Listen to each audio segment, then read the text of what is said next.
Hola, te damos la bienvenida a Buki. Hoy descubriremos el libro, Una breve historia de casi todo.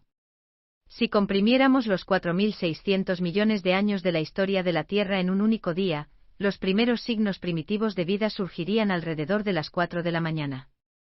Los organismos unicelulares aparecieron enseguida, pero no fue hasta las 8:30, cuando empezaron a aparecer grandes cantidades de microbios. Poco después nacería el primer lote de plantas marinas, y 20 minutos más tarde, el primer banco de medusas de la historia.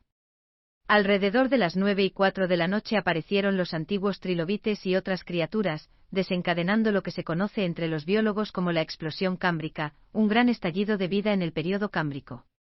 Hacia las 10 de esa noche, la Tierra percibió sus primeros signos de vegetación, y su primer grupo de animales terrestres.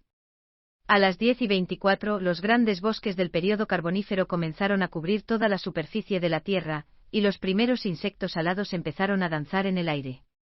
A partir de las 11 llegaron los dinosaurios, los cuales dominaron posteriormente la Tierra. A continuación, 21 minutos después, desaparecerían repentinamente y comenzaría la era de los mamíferos. Los seres humanos no entrarían en escena, hasta que faltara 1 minuto y 17 segundos para la medianoche. De hecho, toda la historia registrada de la humanidad solo abarcaría unos segundos en esta cuenta regresiva.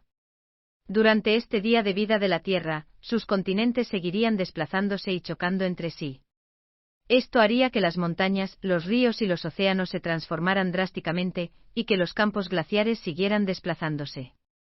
Aproximadamente un meteorito chocaría contra la Tierra 3 veces por minuto, pero la vida continuaría. En comparación con la escala de desarrollo de todo el universo, esta historia comprimida de la Tierra podría ser un día cualquiera. Todos vivimos en un universo que tal vez no comprendamos del todo. En el proceso de intentar resolver el rompecabezas que hay en el corazón de este universo, los científicos se han resignado a la idea de que nuestro cosmos alberga tantos misterios, que es imposible explicarlo en su totalidad. Cada vez que la ciencia encuentra satisfactoriamente la llave de una de las cajas cerradas, siempre habrá otra dentro de la misma. Sin embargo, son precisamente estos misterios, sin resolver, los que impulsan el desarrollo de la ciencia y de la humanidad. Así lo resalta el autor Bill Bryson en su libro, Una breve historia de casi todo. En él explica el proceso mental de las personas que desentrañan los misterios del universo, de la Tierra y de la vida misma. A continuación, analizaremos el contenido principal de este libro en las siguientes 3 partes. Primera parte, el misterio del universo. Segunda parte, la historia de la Tierra. Tercera parte, el milagro de la vida. Primera parte, el misterio del universo. La tesis predominante en el mundo científico es que nuestro universo se formó hace 13.700 millones de años, a partir de una singularidad infinitamente pequeña en masa, pero infinitamente grande en densidad, tras el acontecimiento instantáneo del Big Bang. Es posible que el volumen de esa singularidad fuera tan pequeño, que solo pudiera ser visible con un microscopio. Sin embargo, era lo suficientemente densa como para albergar toda la materia del universo entero. Dicha estructura es muy difícil de imaginar. Para entenderla mejor, recordemos la estructura de un átomo. El átomo es una de las partículas básicas del universo. En una ocasión, el físico Richard Feynman dijo que si tuviéramos que reducir toda la historia científica a una sola afirmación, sería: todas las cosas están hechas de átomos. Si bien el átomo no es la partícula más pequeña del universo, sigue siendo infinitesimal, con un tamaño de 10 millonésimas de milímetro. Por ejemplo, para poder ver un átomo de una gota de agua con el ojo humano, tendríamos que ampliar dicha gota hasta que tuviera un diámetro de 24 kilómetros. La masa de un átomo está prácticamente concentrada en su núcleo, y aunque el núcleo atómico es aún más pequeño que el átomo, ocupando solo una cuatrillonésima parte de su capacidad, es increíblemente denso. Si ampliáramos el átomo hasta hacerlo tan grande como una iglesia, el tamaño de su núcleo sería relativamente equivalente al de una pequeña mosca. Sin embargo, esa pequeña mosca pesaría más o menos lo mismo que una iglesia.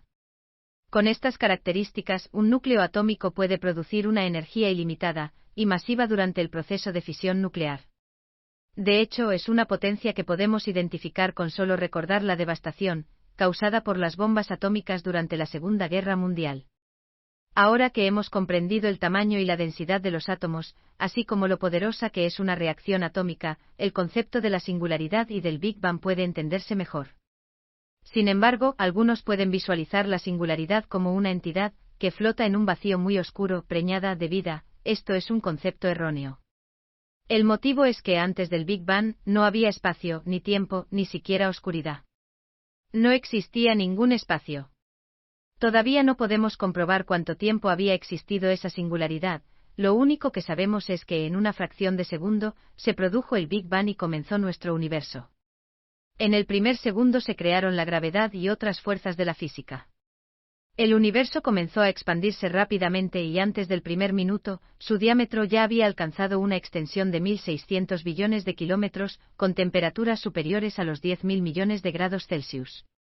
Esto fue suficiente para desencadenar el proceso de fisión nuclear, el cual, a su vez, creó algunos elementos más ligeros como el hidrógeno, el helio y el litio. Al cabo de 3 minutos nació el 98% de la materia que conocemos en la actualidad, así como los elementos que acabarían formando dicha materia. Había nacido un universo infinitamente maravilloso. Todo esto lo sabemos gracias al físico de partículas Alan Guth, quien en 1979 planteó por primera vez la teoría inflacionaria relacionada con el Big Bang. En primer lugar, destacó que inmediatamente después del Big Bang, el universo tuvo que haber sufrido una repentina y rápida expansión. Los prerequisitos para la existencia de nuestro universo son impresionantes. La fuerza de gravedad que surgió justo en el primer segundo no era ni demasiado abrumadora ni demasiado débil, de modo que el ritmo de expansión del universo era adecuado para mantener la estabilidad de su materia. Por lo tanto, el universo no se derrumbó bajo la fuerza de gravedad, ni dejó de cohesionarse por ser demasiado débil. Bajo los efectos de las pulsaciones y los giros, la materia se transformó en cúmulos, estrellas y galaxias, y todo lo que hoy entendemos sobre el universo se hizo posible. Puede que todo parezca perfecto, pero hay algo que falta.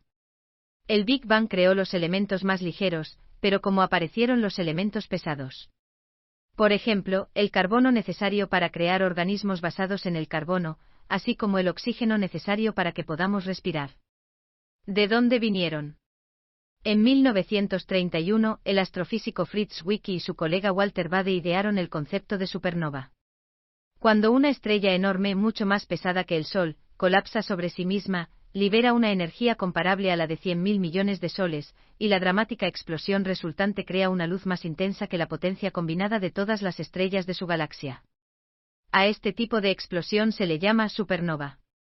En 1957, el cosmólogo Fred Hoyle añadió a esta teoría que la supernova también liberaba energía térmica, que podía alcanzar más de 100 millones de grados Celsius. Este proceso de fusión nuclear fue suficiente para crear los elementos pesados necesarios para la vida. A medida que el universo evolucionaba, estos elementos se convertirían en nuevas galaxias, como el Sistema Solar. Esas fueron las condiciones necesarias para la formación de la Tierra, la Luna y la vida misma.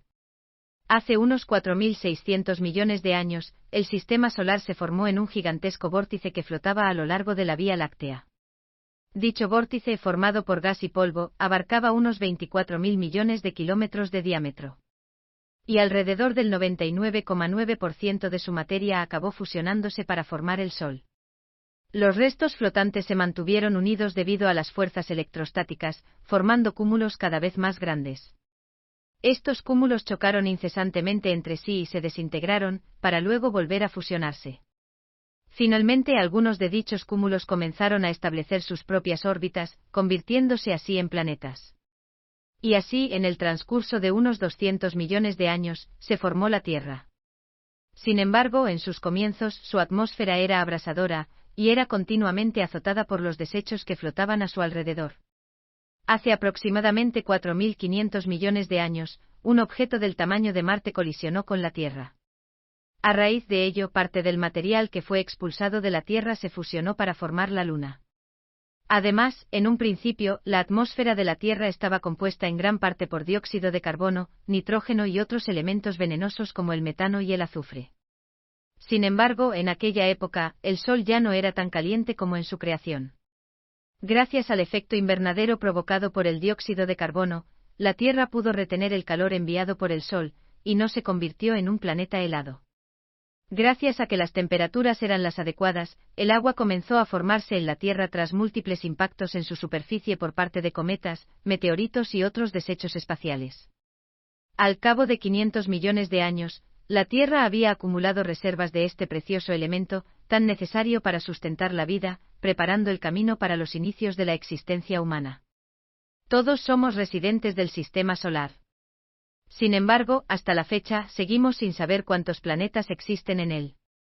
Actualmente se sostiene que el sistema solar está formado por 4 planetas rocosos interiores, Mercurio, Venus, la Tierra y Marte, así como 4 planetas gaseosos exteriores, Júpiter, Saturno, Urano y Neptuno.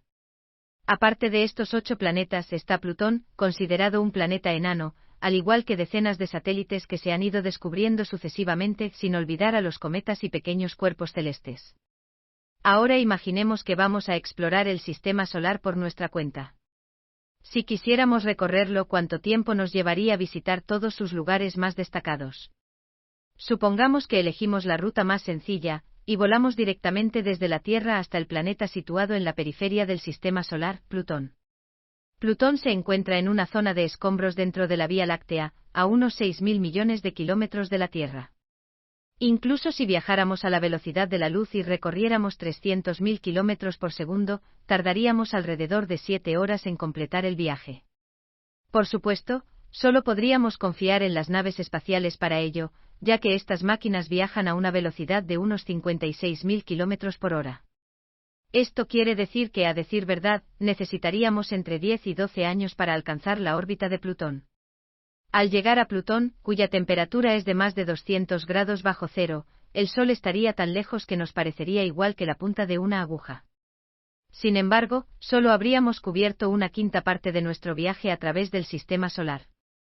La siguiente parte del viaje sería aún más larga y tediosa, y primero tendríamos que pasar 10.000 años volando desde Plutón hasta la nube de Oort.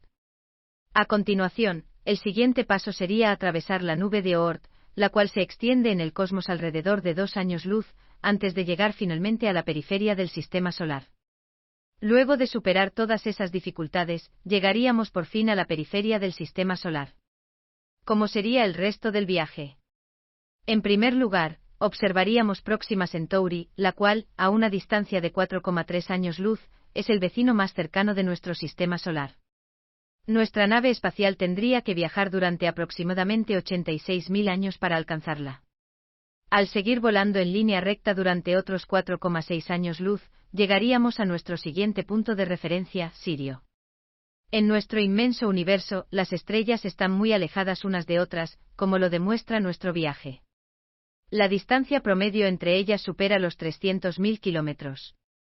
Basándose en las leyes de la probabilidad, los científicos han estimado que la Vía Láctea alberga millones de civilizaciones, de modo que la distancia entre 2 de estas sociedades sería de aproximadamente 200 años luz como mínimo. Por lo tanto, incluso si en efecto pudiéramos hacer un viaje espontáneo a través de la galaxia, el trayecto sería increíblemente solitario. Así pues, hemos llegado al final de la primera parte. Hemos hablado de los orígenes del universo y del sistema solar, de las condiciones que permitieron la formación de la Tierra, la Luna y la vida humana. Asimismo, hemos experimentado la inmensidad del universo, emprendiendo un viaje imaginario a través del sistema solar. Gracias por escuchar.